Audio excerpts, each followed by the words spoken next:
उसमें fundal height बच गया था, एक उसमें ऑब्स्टेट्रिकल ग्रिप्स पढ़ानी इंपॉर्टेंट है, वो क्वेश्चन में आती है, और एक लास्ट हमारे पास बचता होता है थोड़ा बहुत जो हम टेस्टिंग करते हैं, एमनियोसेंटेसिस, कोलोनी सैम्पलिंग वगैरह, ये टेस्ट के बारे में मुझे थोड़ा बहुत बताना है आपको, क्योंकि ये 3 टॉपिक्स इंपॉर्टेंट बचाते हैं एंटीनेटल केयर से। उसके बाद फिर हम लेबर से रिलेटेड कुछ इंपॉर्टेंट क्वेश्चंस डिस्कस करेंगे।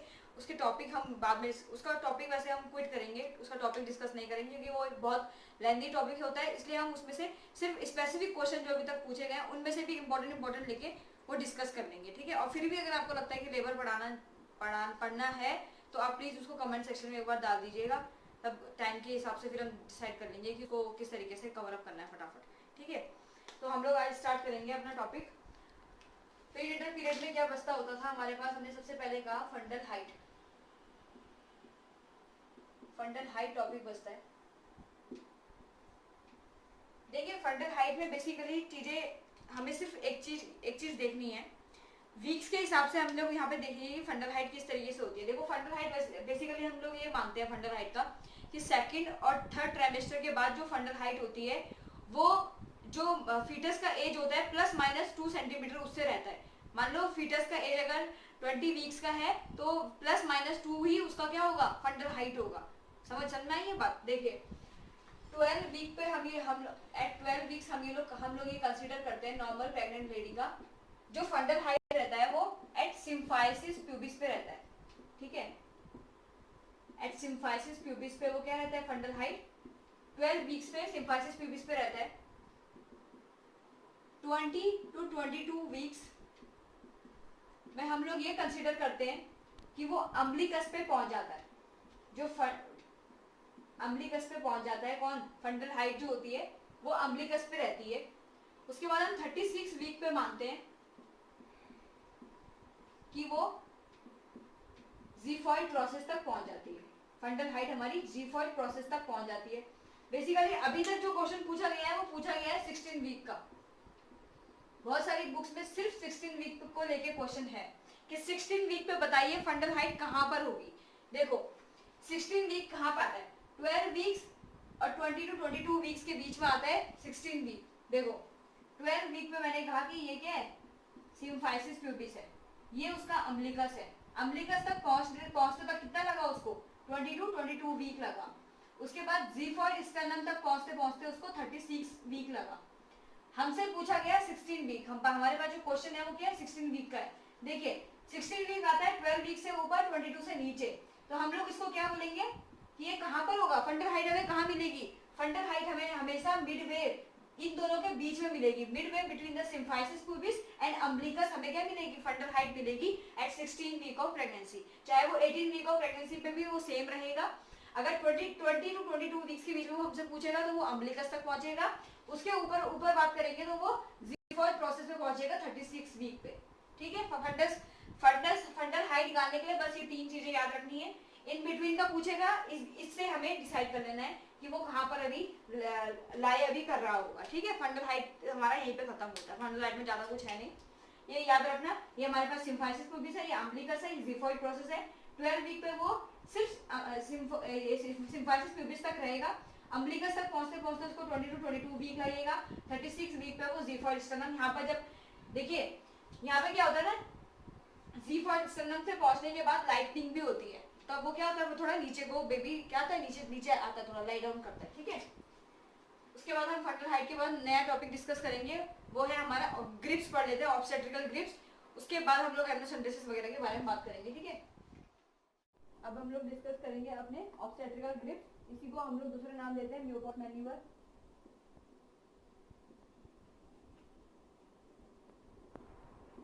ठीक है।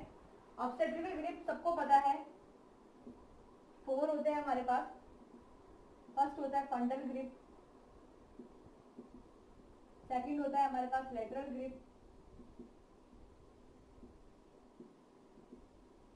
थर्ड होता है हमारे पास पॉलिक ग्रिप,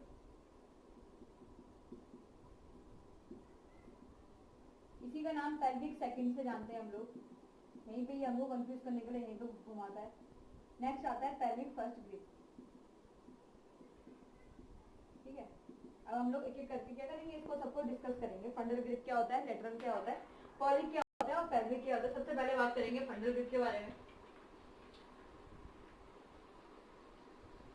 देखिए फंडल ग्रिप में क्या होता है ना, हम लोग आपको इमेज भी दिखाएंगे इसके साथ साथ, अभी बाद में, पहले मैं आपसे ये सब डिस्कस कर लूँ, उसके बाद एक बार इमेज देखेंगे तो सब क्लियर होगा। फंडल ग्रिप में क्या होता है, जो एग्जामिनर, इन सब ग्रिप्स में क्या है ना, एग्जामिनर को अपने हैंड से चेकअप करना है सारा। ग्रिप्स के थ्रू बेबी का प्रेजेंटेशन, पोजीशन, उसका एटीट्यूड लगभग क्या होता है, डिसाइड होता है ग्रिप के थ्रू। एग्जामिनर ग्रिप के थ्रू क्या करता है, ये सब डिसाइड करता है। देखिए फंडल ग्रिप की हम बात करते हैं, इसमें क्या करता है, एग्जामिनर पालपेट करता है फंडल एरिया को। जो फंडल एरिया में जो भी पार्ट प्रेजेंट होता है वो हम फंडल ग्रिप से पता करते हैं, ठीक है। Examiner palpate the fundal area to detect the position of foetus. उसमें हम लेडी को सुपाइन पोजीशन देते हैं, ठीक है। बस फंडल ग्रिप में इतना ही है। देखिए इससे हमें ये पता चलेगा कि फंडल एरिया में कौन सा पार्ट प्रेजेंट है। अभी यहाँ पर कौन सा पार्ट प्रेजेंट है, ऊपर बटक्स एरिया प्रेजेंट है, तो इसका मतलब ये कौन सी प्रेजेंटेशन है, वर्टेक्स प्रेजेंट है। बस यही पता चलता है फंडल ग्रिप से। नेक्स्ट ग्रिप हमारे पास है लेटरल ग्रिप। लेटरल ग्रिप का ही दूसरा नाम होता है अम्बिलिकल ग्रिप। अम्बिलिकल ग्रिप में क्या होता है ना, देखिए फंडल ग्रिप में हमने बात करी थी अबव साइड से, ठीक है। फंडल ग्रिप में हमने बात करी थी ये साइड का, लेकिन जो लेटरल ग्रिप होता है उसमें ये वाला साइड कवर अप होता है। मान लो ये बेबी है, ये वाले साइड में जब हम पालपेट करके देखेंगे तो जो हमको मिलेगा वो लेटरल ग्रिप से के थ्रू मिलेगा। देखो अगर हमें लेटरल ग्रिप में इररेगुलर नॉब्स लाइक स्ट्रक्चर दिखता है, फील होता है, मतलब तो उसका कहने का क्या मतलब है, इररेगुलर नॉब्स लाइक स्ट्रक्चर मतलब लिम्स, हमें कहीं ना कहीं लिम्स फील हो रही है बेबी की, तो उसका मतलब उस साइड पे उसके लिम्स प्रेजेंट है, ठीक है, इररेगुलर नॉब्स लाइक स्ट्रक्चर में। अगर हमें रेगुलर हार्ड कोई स्ट्रक्चर दिख रहा है तो वो सजेस्ट करेगा बच्चे का क्या है, वो बैक एरिया है, बेबी का बैक एरिया वो सजेस्ट करेगा। बस लेटरल ग्रिप और अम्बिलिकल ग्रिप हमें बस यही चीज बताती है कि उसका इररेगुलर जो नॉब्स हैं वो किस तरह प्रेजेंट है और जो उसका रेगुलर बैक एरिया है वो किस तरह पे प्रेजेंट है, ठीक है। बेसिकली ग्रिप से हमें पूरा बेबी का एग्जैक्ट पोजीशन पता चलता है। लेटरल ग्रिप भी कंप्लीट हुआ, लेटरल ग्रिप अम्बिलिकल ग्रिप इससे कुछ नहीं है इसमें। क्वेश्चन ये भी याद रखना है, इसका सेकंड नेम भी याद रखना है, जैसे अब जैसे कंफ्यूजन में पॉलीग्रिप आता है, पॉली। इसके बाद हम लोग बात करते हैं पॉलीग्रिप और पेल्विक सेकंड ग्रिप के बारे में। देखो इसमें बेसिकली क्या होता है ना कि हम लोग इसमें चेक करते हैं कि जो डाउन साइड है सिम्फाइसिस प्यूबिस के साइड में जो हेड पार्ट है वो इंगेज हुआ है या नहीं हुआ है, या फिर उस एरिया में कौन सा पार्ट प्रेजेंट है। देखिए इसमें क्या करेगा, जो एग्जामिनर होगा वो पेशेंट के फेस की तरफ ही फेस करेगा, उसके बाद वो अपने हैंड्स से चेक करेगा कि वहाँ पर कौन सा पार्ट प्रेजेंट है। अगर वहाँ पे हार्ड मास हमें दिखता है तो इसका मतलब है कि वहाँ पे हेड का प्रेजेंट है, और अगर वहाँ पे हमें इरेगुलर नर्व्स मिलते हैं इसका मतलब वो लिम्स का डिटेक्शन बताता है, ठीक है।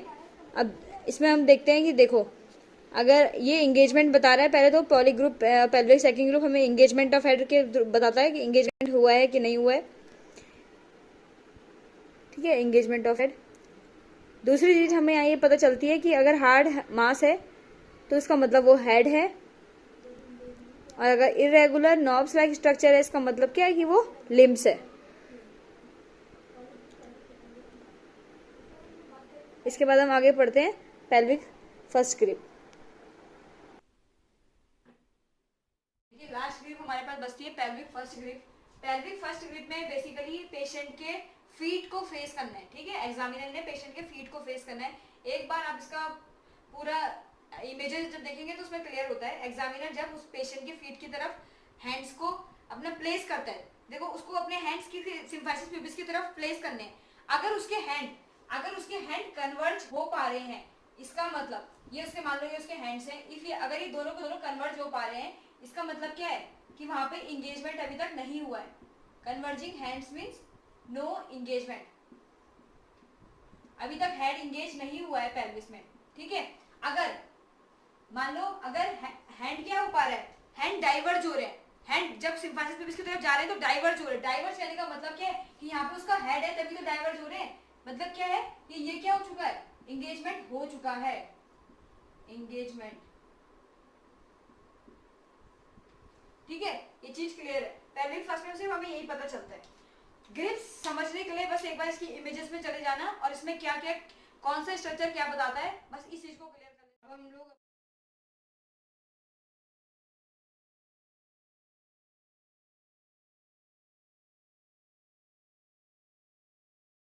इम्पोर्टेंट टॉपिक पर आते हैं, प्रीनेटल टेस्ट पे।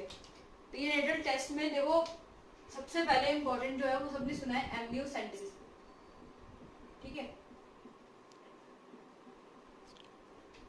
एमनियोसेंटेसिस होता क्या है? एमनियोसेंटेसिस एक ऐसा प्रोसीजर है जिसमें हम क्या करते हैं, एमनियोटिक फ्लूइड का एस्पिरेशन करते हैं, ठीक है। मैटरनल वूम से हम एस्पिरेशन ऑफ क्या करते हैं, amniotic fluid, aspiration of amniotic fluid, ठीक है।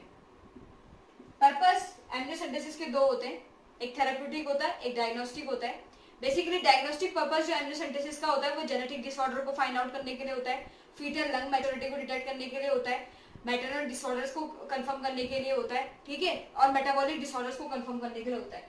एमनियोसेंटेसिस में देखो थेराप्यूटिकली अगर हम काम करेंगे तो ये किसमें होगा, पॉलीहाइड्रोमिनास के केस में होगा, जिसमें एमनियोटिक फ्लूइड क्या होता है मदर में 2000 से ऊपर चले जाता है, ठीक है, 2000 ml से ऊपर चले जाता है। उस केस में भी हमको एमनियोसेंटेसिस की हेल्प लेनी पड़ती है ताकि वहां से क्या फ्लूइड एस्पिरेट किया जा सके। और देखो मैंने ये बताया दो तरीके के होते हैं, एक डायग्नोस्टिक होता है, एक थेराप्यूटिक होता है। ये बस जानने के लिए सही है। थेराप्यूटिक मैंने बताया पॉलीहाइड्रोमिनास के केस में हम करते हैं, डायग्नोस्टिक की हम प्रोसीजर एक्सप्लेन कर रहे हैं। कब हम लोग एमनियोसेंटेसिस करते हैं ये बहुत इंपॉर्टेंट है। 16 to 20 वीक्स के बीच में हम लोग एमनियोसेंटेसिस का प्रोसेस स्टार्ट करते हैं, मतलब इस बीच में हम करते हैं एमनियोसेंटेसिस। प्रीनेटल टेस्ट का टाइमिंग बहुत इंपॉर्टेंट है, टाइमिंग पता होना चाहिए, कौन सा टेस्ट हम कब करते हैं ये चीज पता होनी चाहिए, ठीक है। एमनियोसेंटेसिस में देखो एमनियोसेंटेसिस का एक क्वेश्चन आता है कि एमनियोसेंटेसिस में इन्फॉर्म कंसेंट लेना जरूरी है या नहीं है। देखो एमनियोसेंटेसिस में कंसेंट लेना बहुत जरूरी है, because it's a invasive procedure. तो हमको क्या चाहिए, इन्फॉर्म कंसेंट क्या इसके लिए नेसेसरी है, इन्फॉर्म कंसेंट इज नेसेसरी। उसके बाद इसके इंडिकेशन, इसके जो यूज होते हैं वो तीन चीज को डिटेक्ट करने के लिए होते हैं। पहला तो हमारा होता है जेनेटिक डिसऑर्डर को डिटेक्ट करने के लिए, ठीक है, एमनियोसेंटेसिस से हम जेनेटिक डिसऑर्डर बचा पाते हैं। दूसरा होता है हमारा फीटल लंग मैच्योरिटी, इससे पता चलती है, क्योंकि इसमें से हम क्या कर रहे हैं, एमनियोटिक फ्लूइड से हम क्या करते हैं, सेल्स निकालते हैं, उसको कल्चर ग्रोथ करवा के तब हम लोग देखते हैं। तीसरा हमारा जेनेटिक डिसऑर्डर हो गया, फीटल लंग मैच्योरिटी हो गया, एक हमारा मेटाबॉलिक डिसऑर्डर भी इसी चीज से पता चलता है, एमनियोसेंटेसिस से। देखिए एमनियोसेंटेसिस की कुछ कंडीशन होती है, इसमें हमें इंपॉर्टेंट होता है नर्सिंग कंसिडरेशन। नर्सिंग कंसिडरेशन इसमें क्या क्या है, नर्सिंग कंसिडरेशन पहला हमारे पास रहता है इन्फॉर्म कंसेंट, जो मैंने आपको बताया सबसे इंपॉर्टेंट है क्योंकि बहुत सारे बुक्स में दिया गया है, एनक्लेस में भी इन्फॉर्म कंसेंट हम लोग लेते हैं। दूसरा हमारे पास होता है, देखो इसमें एक चीज नर्स को एश्योर करनी होती है कि अगर 20 वीक से हम पहले कर रहे हैं, if before 20 weeks, less than 20 week से पहले कर रहे हैं, तो ब्लैडर शुड बी फुल, जो लेडी का ब्लैडर है वो फुल होना चाहिए ताकि वो यूट्रस को सपोर्ट कर सके, टू सपोर्ट द यूट्रस, ठीक है। अगर ये मोर देन 20 वीक्स है तो नर्स को ये भी एश्योर करना है कि ब्लैडर एम्प्टी होना चाहिए इस टाइम पे, क्योंकि उस समय तक जो बेबी होता है वो इतना ग्रो कर जाता है कि वो सपोर्ट कर जाता है यूट्रस को, ठीक है।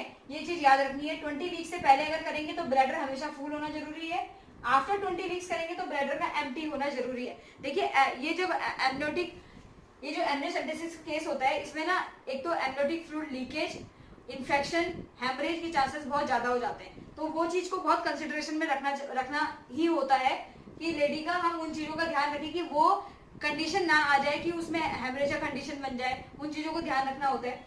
साथ ही साथ हम लोग क्या करते हैं, पेशेंट को अल्ट्रा यूएसजी के लिए भी तैयार रखते हैं, अल्ट्रासोनोग्राफी के लिए तैयार रखा जाता है ताकि हम लोग लोकेट कर सके पोजीशन को, प्लेसेंटा को, ताकि उनका पंचर ना हो जाए, to avoid the puncture of placenta and of, ठीक है। इसलिए इसमें यूएसजी का भी साथ साथ यूज होता है। एक और चीज इसमें इंपॉर्टेंट रहती है लास्ट में, वो होती है obtain vital sign. Vital sign हमें बार बार 15 मिनट्स के अंतराल में बार बार चेक करने हैं, और एफएचआर पैटर्न भी हमें बार बार चेक करना है, फीटल हार्ट रेट पैटर्न कैसे चल रहा है वो भी हमें बार बार चेक करना है। विद इन 15 मिनट्स हमें रिपीटेडली इसको चेक करते रहना है, ठीक है, वाइटल साइंस को। एमनियोसेंटेसिस यहाँ पे खत्म होता है। रिस्क इसमें बस यही होता है कि हेमरेज, इन्फेक्शन, ये सबके चांसेस बढ़ जाते हैं, उस चीज का ध्यान देना है, ठीक है। और एक रिपीटेडली एग्जाम में क्वेश्चन पूछा गया था एमनियोसेंटेसिस को हम क्यों परफॉर्म नहीं करते हैं, ये हमारा 16 to 20 वीक से पहले हम क्यों परफॉर्म नहीं करते। देखो एमनियोसेंटेसिस को हम इसलिए परफॉर्म नहीं करते हैं, इसकी बहुत सारी वजह होती है। पहला तो ये होता है मोर प्रोन टू इन्फेक्शन होता है, ठीक है, हेमरेज के चांसेस ज्यादा होते हैं। डैमेज फीटस का डैमेज होने का बहुत ज्यादा चांसेस रहता है। थर्ड रीजन होता है कि इनफ एमनियोटिक फ्लूइड हमारे पास होता ही नहीं है कि हम उसको वहां से निकाल पाए, ठीक है। ये 3 रीजन उसमें ज्यादा मेजर माने जाते हैं। ये रिपीटेडली एग्जाम में पूछा गया था, इसलिए मैंने एक बार सोचा कि आपको कवर अप कर दूं। बुक्स में भी बहुत जगह पे ये रिपीटेडली क्वेश्चन दिया गया है। नेक्स्ट हमारे पास आता है अल्फा फीटोप्रोटीन स्क्रीनिंग। देखो अल्फा फीटोप्रोटीन स्क्रीनिंग में हम लोग क्या करते हैं ना, जो फीटल प्रोटीन होता है ना, फीटल प्रोटीन स्क्रीनिंग करते हैं हम लोग। इसमें फीटल के प्रोटीन की स्क्रीनिंग होती है। इसमें इंपॉर्टेंट इसका भी वही है, टाइमिंग 16 to 18 वीक्स में हम करते हैं।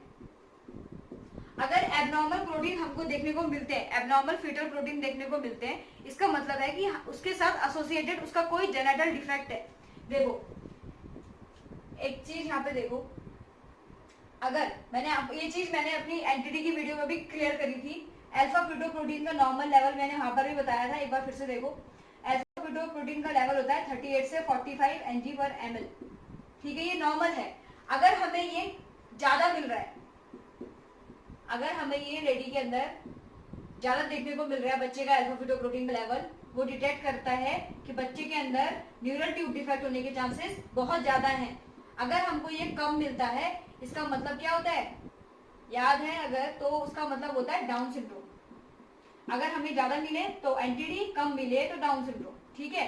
और इसमें बड़ा हुआ हमें एब्डोमिनल वॉल डिफेक्ट भी अगर प्रेजेंट होते हैं, दूसरा इसका रीजन होता है एब्डोमिनल वॉल डिफेक्ट प्रेजेंट होने की वजह से भी क्या होता है, बड़ा हुआ हमें अल्फा फीटोप्रोटीन देखने को मिलता है। टाइमिंग याद रखिए, हमें स्क्रीनिंग क्या करनी है, फीटल के प्रोटीन की स्क्रीनिंग करनी है। अगर एबनॉर्मल प्रोटीन दिखता है तो इसका मतलब है वहां पर कोई भी जेनेटिक कंडीशन क्या प्रेजेंट है। बस इतना ही इसमें इंपॉर्टेंट है। इसके बाद हम नेक्स्ट में जाएंगे chorionic villous sampling. Chorionic villous sampling हमारे पास जो होती है 10 to 13 वीक में होती है। ये आप देख रहे हैं कि ये क्या हो रही है, पहले हो रही है, एमनियोसेंटेसिस बाद में होता है, अल्फा फीटोप्रोटीन भी 16 to 20 में होता है, लेकिन कोरोनिक विलस सैंपलिंग क्या हो रही है, जल्दी हो रही है। कोरोनिक विलस सैंपलिंग में हम लोग क्या करते हैं, बेसिकली हम लोग कोरियनिक विलाई से टिश्यू को एस्पिरेट करते हैं, ठीक है। जो हेल्थ केयर प्रोवाइडर्स होते हैं वो कोरोनिक विलस के टिश्यू को एस्पिरेट करते हैं, एक सिरिंज से एस्पिरेट करते हैं। बेसिकली 20 ml का सिरिंज लिया जाता है, सर्विस के थ्रू होते हुए वो यूट्राइन कैविटी में पहुंचते हैं और वहां से वो टिश्यू को क्या करते हैं, निकालते हैं। हमने क्या किया, कोरियोनिक फ्रोंडोसम जो विलाई होती है ना, कोरियोनिक फ्रोंडोसम विलाई,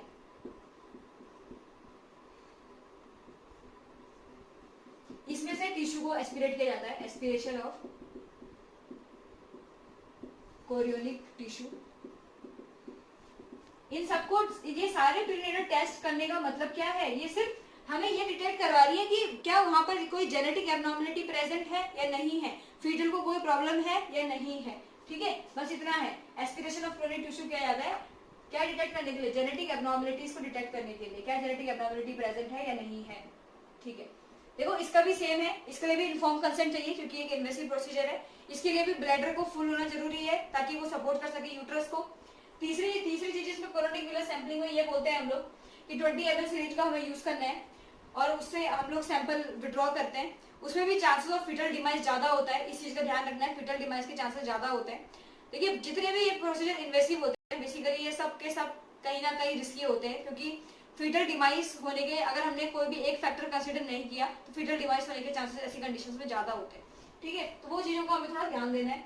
बाकी कोरोनिक विलस सैंपलिंग में कुछ भी ऐसा खासा इंपॉर्टेंट नहीं है, टाइम ये ध्यान रखना है किस चीज से हम विलाई को एस्पिरेट कर, टिश्यू को एस्पिरेट कर रहे हैं, ये ध्यान रखना है, ठीक है। किस चीज के लिए कर रहे हैं, जेनेटिक एब्नॉर्मलिटीज को पता करने के लिए कर रहे हैं, सेम वही।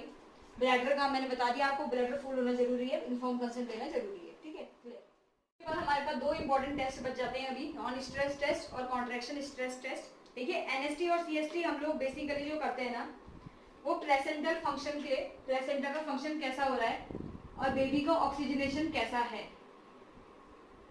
वो देखने के लिए करते हैं, प्लेसेंटा का फंक्शन एंड ऑक्सीजनेशन के लिए, ठीक है। ये ध्यान रखना है, एनएसटी टेस्ट इस चीज के लिए, फीटल वेलबींग को डिटेक्ट करने के लिए किया जाता है। जो एनएसटी और सीएसटी है ये हमें डिटेक्ट करवाता है to detect foetal wellbeing. Foetal wellbeing कहने का मतलब है कि मूवमेंट पे, जैसे ही बेबी का मूवमेंट हो रहा है क्या अंतर उसके ऑक्सीजनेशन पे आ रहा है, क्या अंतर उसके बेसलाइन वाइटल साइंस पे आ रहा है, वो हम लोगों को डिटेक्ट करना है, ठीक है। देखो एनएसटी के लिए हम बेसिकली दो चीज यूज करते हैं, एक होता है टोकोडायनोमीटर, एक होता है ट्रांसड्यूसर। ये दोनों को यूज करके क्या किया जाता है, मदर को सुपाइन पोजीशन पे रखा जाता है। उसके बाद दोनों को अप्लाई करके मदर को ये कहा जाता है कि वो बटन को प्रेस करे, अगर उसको मूवमेंट का फील हो तब। जैसे ही उसको मूवमेंट फील होते हैं, जैसे ही वो बटन प्रेस करती है, उसी समय पे हेल्थ केयर प्रोवाइडर उसके क्या करता है, उसके जो बेस लाइन वाइटल साइंस का चेंज होगा वो डिटेक्ट कर लेता है। बेसिकली हम लोग क्या कहते हैं, ये कहते हैं कि इसका एक क्राइटेरिया होता है। क्राइटेरिया एनएसटी का क्या होता है कि 15 beats per minute for 15 second increase करते हैं 20 मिनट्स के ड्यूरेशन में। ये टेस्ट हम लोग लंबे समय के लिए 20 to 30 सेकेंड 30 मिनट के लिए हम लोग इसको करते हैं। अगर 15 बीट पर मिनट फॉर 15 सेकेंड इंक्रीज करते हैं ट्वाइसली, दो बार। ये चीज क्राइटेरिया लर्न करना है। 15 beats per minute for 15 second twice अगर इंक्रीज हो रहा है 20 मिनट्स के ड्यूरेशन के अंदर, इसका मतलब क्या है कि जो टेस्ट है वो रिएक्टिव है, रिएक्टिव स्ट्रेस टेस्ट है हमारे पास। और रिएक्टिव का मतलब बेबी नॉर्मल है, हेल्दी बेबी है, ठीक है। क्राइटेरिया हमको लर्न करना है कि 15 beats per minute for 15 seconds twice, मतलब दो बार ये होना चाहिए। ये 15 बीट्स बढ़नी चाहिए पर मिनट, कम से कम 15 सेकंड के लिए दो बार, 20 मिनट्स में दो बार ऐसा होना जरूरी है फीटल मूवमेंट के बाद, ठीक है। जिसका मतलब है कि बेबी क्या है, रिएक्टिव है और बेबी नॉर्मल है, ठीक है। इन दोनों कंडीशन के लिए देखो, एक तो पहले लेडी का, जब लेडी को हम सुपाइन पोजीशन में लटाएंगे उससे पहले ही एक बार हम वाइटल साइन ले लेंगे। बेस लाइन वाइटल साइन हमें जब मिल जाएगा, एक बेस लाइन वाइटल साइन हमें मिल जाएगा, उसके बाद जब मूवमेंट आएंगे उसके बाद फिर से हम लोग इसका वाइटल साइन चेक करेंगे। तो जो अंतर आएगा, अगर ये क्राइटेरिया फॉलो हो रहा है इसका मतलब बेबी नॉर्मल है, अगर ये क्राइटेरिया फॉलो नहीं हो रहा है इसका मतलब बेबी एबनॉर्मल है। और बेबी अगर एबनॉर्मल है, इसका कहने का मतलब क्या है, या तो वहां पे बेबी को ऑक्सीजनेशन प्रॉपर नहीं मिल रहा है, इसीलिए उसके जो ऑर्गन्स है, वाइटल ऑर्गन्स है, वो प्रॉपर फंक्शन नहीं कर रहे हैं, या फिर वहां पे प्लेसेंटल फंक्शन ढंग से नहीं है, ठीक है। ये दो वजह वहां पर इसके लिए क्लियर होती है एनएसटी की वजह से, ठीक है। ये चीज क्लियर होती है। नॉन रिएक्टिव कहने का मतलब क्या है कि ये क्राइटेरिया फुलफिल नहीं होगा और बेबी क्या है, एबनॉर्मल है। तो फिर से क्या करना पड़ेगा, हेल्थ केयर प्रोवाइडर के पास फिर से ये सब प्रॉब्लम को अपने हिसाब से सॉल्व करेंगे, ठीक है। इसके बाद नेक्स्ट हम स्टार्ट करेंगे कॉन्ट्रैक्शन स्ट्रेस टेस्ट। देखो कॉन्ट्रैक्शन स्ट्रेस टेस्ट के भी वही दो यूज हैं। क्या डिटेक्ट करना है, फीटल वेलबींग डिटेक्ट करना है, ये भी हमको फीटल वेलबींग बताता है। और एक इंपॉर्टेंट चीज, कॉन्ट्रैक्शन स्ट्रेस टेस्ट पे तभी जाते हैं जब हमारे पास नॉन स्ट्रेस टेस्ट हमारे पास एबनॉर्मल आता है। अगर वो क्राइटेरिया फुलफिल ना होके एबनॉर्मल मिल रहा है तो ही हम कॉन्ट्रैक्शन स्ट्रेस टेस्ट तक जाएंगे। और इसकी भी दो ही कंडीशन होती है, या तो ये प्लेसेंटल फंक्शन बताता है या फिर ऑक्सीजनेशन प्रॉपर नहीं है, उसी की वजह से इसमें क्या होता है, दिक्कत आती है। देखो कॉन्ट्रैक्शन स्ट्रेस करने के दो तरीके हमारे पास होते हैं। दो तरीके क्या क्या होते हैं, एक तो हम लोग बोलते हैं निपल स्टिमुलेशन, एक तरीका हमारे पास रहता है निपल स्टिमुलेशन, और एक तरीका हमारे पास रहता है ऑक्सीटोसिन इन्फ्यूजन, ठीक है। बेसिकली निपल स्टिमुलेशन से भी हमको पता है कि क्या होता है, रिफ्लेक्स की वजह से ऑक्सीटोसिन रिलीज होता है। तो यहाँ पर भी हम सीधा डायरेक्टली बात कर लेंगे ऑक्सीटोसिन की। मान लो इसमें हम लोग ये बात मानते हैं कि ऑक्सीटोसिन से अगर पीक लेवल ऑफ कॉन्ट्रैक्शन देने पे, अगर हम peak level of uterine contraction दे रहे हैं उसके बाद भी फीटल हार्ट रेट डिक्रीज नहीं हो रही है, फीटल हार्ट रेट डिक्रीज नहीं हो रही है, फीटल के हार्ट को कंप्रोमाइज नहीं करना पड़ रहा है, नॉट डिक्रीजिंग, तो इसका मतलब क्या है कि बेबी हमारे पास हेल्दी बेबी है। और हेल्दी बेबी कहने का क्या मतलब है कि नेगेटिव स्ट्रेस टेस्ट है, बस इतना ही चीज है इसमें। मैंने क्या बोला तो फिर से रिपीट करते हैं। देखो ऑक्सीटोसिन देने पे ये सब काम हो रहा है लेबर से पहले, ये चीज देखने के लिए कि बेबी लेबर की कंडीशन को टॉलरेट कर पाएगा कि नहीं कर पाएगा, उसके ऑक्सीजनेशन पे फर्क पड़ेगा कि नहीं पड़ेगा, वो चीज देखने के लिए हम पहले ही सीएसटी कर ले रहे हैं, क्योंकि हमें एक बार जो नॉन स्ट्रेस टेस्ट मिला है वो एबनॉर्मल मिला है, ठीक है। उसमें हम लोग ये चेक कर रहे हैं कि मान लो पीक लेवल ऑफ हमने उसे कॉन्ट्रैक्शन दे दिए, उस पर भी फीटल हार्ट रेट हमें डिक्रीज नहीं मिला, फीटल हार्ट रेट नॉर्मल रहा या फिर उससे ऊपर गया, हार्डली कॉम्प्रोमाइज करने की कोशिश करी, तो हेल्दी बेबी हुआ, तो मतलब नेगेटिव स्ट्रेस टेस्ट हुआ, ठीक है। इसी की अपोजिट कंडीशन मान लेते हैं, peak level of, second condition हमारे पास ये रहती है कि अगर पीक लेवल ऑफ कॉन्ट्रैक्शन देने पे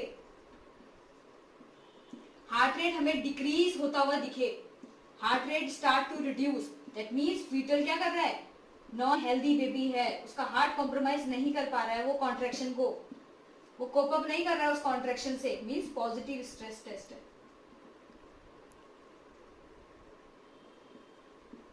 ठीक है, ये दो चीजें कॉन्ट्रेक्शन स्ट्रेस टेस्ट में। अब 3 छोटे छोटे टेस्ट है, उसको फटाफट कंप्लीट करेंगे।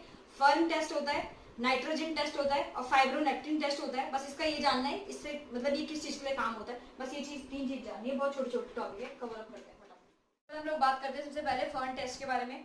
फर्न टेस्ट देखो, फर्न टेस्ट जो होता है हमारे पास एमनियोटिक फ्लूइड लीकेज को डिटेक्ट करने के लिए होता है। एमनियोटिक फ्लूइड लीकेज को डिटेक्ट करने के लिए होता है। इसमें हम क्या करते हैं ना, स्टेराइल स्पेसिमेन स्टेराइल टेक्निक के थ्रू कलेक्ट करते हैं सर्विक्स से,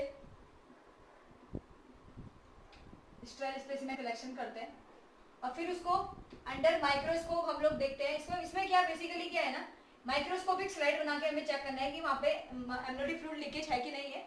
अंडर माइक्रोस्कोप हमें चेक करना है, माइक्रोस्कोपिक स्लाइड्स हम लोग लेते हैं। सैंपल जैसे ही हम लोग स्टेराइल टेक्निक से लेते हैं, उसके बाद क्या होता है देखो, हमें पढ़ना, जो इम्पोर्टेंट पढ़ना है वो ये है, जो एमनियोटिक फ्लूइड के सॉल्ट होते हैं ना, एमनियोटिक फ्लूइड के अंदर जो सॉल्ट होते हैं वो प्रोड्यूस करते हैं एक fern like pattern, fern like pattern produce करते हैं, जो हमें ये बताता है कि वहां पर एमनियोटिक फ्लूइड लीकेज प्रेजेंट है। बस ये चीज हमें याद रखनी है।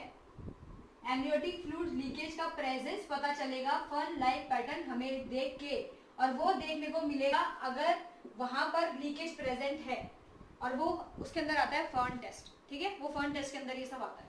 बस ये चीज इसमें याद रखनी है। फर्न टेस्ट किसके लिए होता है, एमनियोटिक फ्लूइड लीकेज के लिए होता है, स्टेराइल टेक्निक के थ्रू होता है।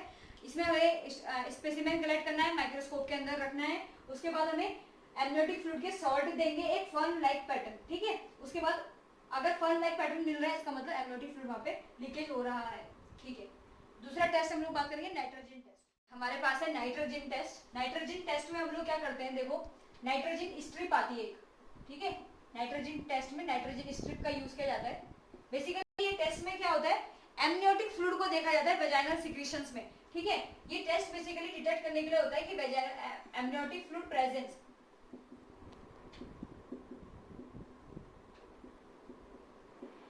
इसको detect, amniotic fluid presence detection के लिए टेस्ट होता है वेजाइनल सिक्रीशंस में, क्या ये एमनियोटिक फ्लूइड प्रेजेंट है या नहीं है। इसके लिए हम लोग नाइट्रोजन टेस्ट यूज करते हैं। देखो बेसिकली नाइट्रोजन टेस्ट में नाइट्रोजन स्ट्रिप होती है। नाइट्रोजन स्ट्रिप में देखो ये इंपॉर्टेंट है, यहाँ पे देख लेना, अगर वेजाइनल सिक्रीशंस में सिर्फ वेजाइनल सिक्रीशन है, कोई भी उसमें वो प्रेजेंट नहीं है, क्या बोलते हैं हमारे पास एमनियोटिक फ्लूइड प्रेजेंट नहीं है, तो हम सबको पता है ड्यूडेनल बैसिलाई की वजह से यहाँ पर क्या रहता है, जो पीएच रहता है, वो पीएच अगर हमको 4.0 से 5.5 के बीच में मिलेगा, अगर एसिडिक अगर हमको वेजाइनल सिक्रीशन मिल रहा है, इसका मतलब वहाँ पे एमनियोटिक फ्लूइड प्रेजेंट नहीं है। कोई भी चेंज उसमें क्या हमें देखने को नहीं मिलेगा। नाइट्रोजन की स्ट्रिप में कोई कलर ऑफ कलर का चेंज है वो नहीं देखने को मिलेगा। ठीक है, ये चीज ध्यान रखनी है। अगर यहाँ पे एमनियोटिक फ्लूइड का लीकेज होगा, अगर वेजाइनल सिक्रीशन में एमनियोटिक फ्लूइड का लीकेज प्रेजेंट होगा, तो ये नाइट्रोजन स्ट्रिप, देखो एमनियोटिक फ्लूइड का हमें पता है, एमनियोटिक फ्लूइड क्या होता है, एमनियोटिक फ्लूइड हमें वैसा मिलता है, बेसिक मिलता है। ठीक है, तो एमनियोटिक फ्लूइड क्या करेगा, इसको कन्वर्ट करेगा, नाइट्रोजन स्ट्रिप का जो कलर होगा वो टर्न हो जाएगा ब्लू कलर में।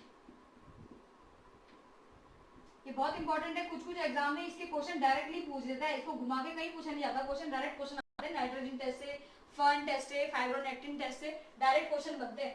ये चीज ध्यान रखो, वेजाइनल सिक्रीशन से कोई चेंज नहीं होगा, नाइट्रोजन जो स्ट्रिप है उसमें कोई चेंज नहीं आएगा कलर का। बाय चांस उसमें एमनियोटिक फ्लूइड का लीकेज प्रेजेंट है, तो इस पीएच की होने की वजह से उसका जो कलर होगा वो ब्लू कलर में कन्वर्ट हो जाएगा। कलर याद रखना है कि वो ब्लू कलर में कन्वर्ट होगा। ठीक है, तो ये दो टेस्ट हमारे इंपॉर्टेंट खत्म हो गए। एक ही टेस्ट बचता है, वो होता है फाइब्रोनेक्टिन टेस्ट। तो फाइब्रोनेक्टिन टेस्ट हम क्यों करते हैं, फाइब्रोनेक्टिन टेस्ट हम लोग प्रीटर्म लेबर को डिटेक्ट करने के लिए करते हैं। ये चीज याद रखना, प्रीटर्म लेबर को डिटेक्ट करने के लिए करते हैं, टू डिटेक्ट प्रीटर्म लेबर। बस ये याद रखो, टू डिटेक्ट प्रीटर्म लेबर हम क्या करते हैं, फाइब्रोनेक्टिन टेस्ट यूज करते हैं।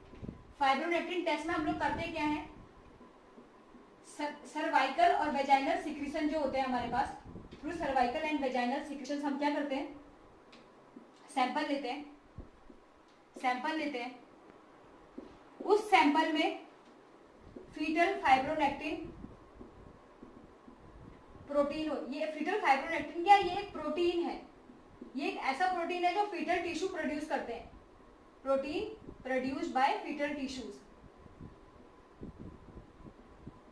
इसको थोड़ा ध्यान से पढ़ना, इसमें कंफ्यूज नहीं होना है, मैं एक बार फिर से इसको रिव्यू कराऊंगी। फाइब्रोनेक्टिन टेस्ट बहुत ही एक अच्छा टॉपिक है, पढ़ने के लिए बड़ा अच्छा टॉपिक है। देखो फीटल फाइब्रोनेक्टिन क्या है, एक ऐसा प्रोटीन है जो फीटल टिश्यू प्रोड्यूस करते हैं। अब ये हमको फीटल फाइब्रोनेक्टिन कैसे बता रहे हैं कि प्रीटर्म लेबर होने वाला है लेडी को, देखो ऐसे बता रहा है, मैं बता दूं। फीटल फाइब्रोनेक्टिन जो होता है ना, इसकी खास बात ये है कि ये हमको मिलता है 16 to 20 वीक में। फर्स्ट टाइम हमें ये मिलेगा 16 to 20 वीक में, फर्स्ट टाइम जो ये डिटेक्ट कर पाएंगे ना हम, वो मिलेगा 16 to 20 वीक में। और सेकेंड टाइम हम डिटेक्ट कर पाते हैं जस्ट बिफोर लेबर, लेबर से पहले 1 to 3 वीक पहले क्या कर पाते हैं, उसको डिटेक्ट कर पाते हैं, before 1 to 3 weeks of origination of labour pain. ठीक है, labour pain, true labour pain होने से 1 से 3 वीक से पहले हम लोग क्या कर पाते हैं, फाइब्रोनेक्टिन हमको उसमें मिलने लग जाता है। सर्वाइकल और वेजाइनल सिक्रेशन में अगर हमें फाइब्रोनेक्टिन देखने को मिल रहा है, इसका मतलब प्रीटर्म लेबर होने के पूरे चांसेस है 1 to 3 वीक्स के बाद। तो उसके थ्रू अगर हम लोग ये डिटेक्ट कर लेते हैं कि हमारे पास ये फाइब्रोनेक्टिन की प्रेजेंस मिल गई है, तो हम उस लेडी को पर्टिकुलर प्रॉपर मैनेजमेंट दे सकते हैं। अदरवाइज हमको जब पता ही नहीं चलेगा तो बेबी को क्या हो सकता है, फीटल डिमाइस के चांसेस ज्यादा हो सकते हैं। ठीक है, तो ये बेसिकली प्रीटर्म लेबर को डिटेक्ट करने के लिए, आई होप आपके ये समझ में आया होगा फाइब्रोनेक्टिन टेस्ट। एक बार फिर से इसको क्लियर कर लेते हैं। फाइब्रोनेक्टिन टेस्ट प्रीटर्म लेबर को डिटेक्ट करने के लिए है। सर्वाइकल और वेजाइनल सिक्रेशन से हम लोग सैंपल ले रहे हैं, सैंपल में से हम क्या कर रहे हैं, फीटल फाइब्रोनेक्टिन को निकाल रहे हैं। फीटल फाइब्रोनेक्टिन एक ऐसा टिश्यू प्रोटीन है जो प्रोड्यूस किया जाता है फीटल के सेल्स के थ्रू। और खास बात इसमें बस 2 चीज का है, फर्स्ट टाइम जब फीटल फाइब्रोनेक्टिन मिलता है वो मिलता है 16 से 20 वीक्स के बीच में। नेक्स्ट टाइम जब हमको देखने को मिलता है लेबर से 1 से 3 वीक पहले हमको ये देखने को मिलता है। अब हम लोगों को 16 to 20 वीक्स में तो कोई जरूरत नहीं है, लेकिन प्रीटर्म लेबर हम सब जानते हैं 37 वीक से पहले होता है। ठीक है, 37 वीक से पहले होगा। अगर 16 to 20 वीक्स की बात करते हैं तो फिर वो एबॉर्शन के अंदर आता है, ये हम सब लोग जानते हैं। बात हम लोग कर रहे हैं प्रीटर्म लेबर की, तो ये पीरियड तो इसमें कंक्लूड नहीं होता। सेकेंड टाइम जो होता है वो लेबर से पहले 1 to 3 वीक्स पहले आता है ये, तो इसी से हमें प्रीटर्म लेबर का डिटेक्शन हो जाता है। ठीक है, एक बार फिर से रिव्यू कर लीजिएगा जितने भी टेस्ट है। Please do like share and subscribe our channel. और लेबर के लिए मैं फिर से वही बात कर रही हूँ, लेबर का टॉपिक बहुत लंबा है, उसका फिर से एक बार कमेंट सेक्शन में बताना कि क्या उसके इंपॉर्टेंट पॉइंट डिस्कस करने हैं, क्योंकि थॉरो आउट उसको कंप्लीट करना पॉसिबल नहीं है क्योंकि बहुत लंबी क्लास हो जाएगी उसकी। ठीक है, तो अगर इंपॉर्टेंट पॉइंट डिस्कस करने तो वो बताना, और या फिर उससे पर्टिकुलरली सिर्फ मैंने ये सोचा है कि उसके सिर्फ पर्टिकुलरली क्वेश्चन डिस्कस किए जाएं। तो आप अपना जो भी आपका व्यू है इस चीज को लेके वो अपना कमेंट सेक्शन में जरूर बता देना कि क्या करना है इसको आगे लेकर। ठीक है, thank you very much and I hope ये सब आपको समझ में आया होगा। नहीं आया तो just go through the topic, एक बार टॉपिक को अच्छे से समझो। जो एक बार ही पढ़ता है उसको समझ में नहीं आता अच्छे से, लेकिन जो लोग तैयारी कर रहे हैं वो लोगों को बहुत सही लगेगा ये टॉपिक, क्योंकि फटाफट कवर करने के लिए इससे ज्यादा